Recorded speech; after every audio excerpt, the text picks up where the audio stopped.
Hi, my name is Kristen, and this is my bouncing ball storyboard assignment.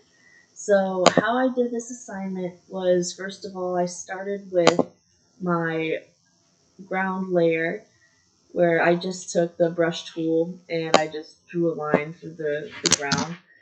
Then I added a second layer for the ball, and I just used this oval tool to create the balls. Well, I had to take off the fill first, and then I created my balls like this. So that's pretty simple. Um, so I once saw a tutorial video about how to make animations look more realistic when they're doing actions. So it was called slow in and slow out. So I started my ball up here, and in the beginning, it's basically at the beginning of the action, the object moves slower, and then as the action goes on, it slowly gains speed. And then when it gets to the end of the action, it slows down again. So it's slow in and slow out.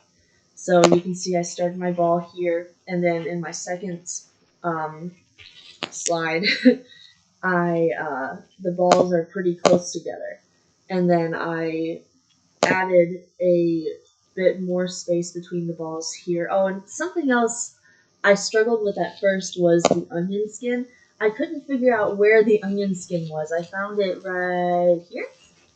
Yes, right here. And so at first I was just doing it blind like this, and I would draw my first ball, and then in my next slide I would have to kind of guess where the first ball was, and my animate kept ending up like sideways, and I had to keep redoing it until I finally found this onion skin where you can see what the last slide had.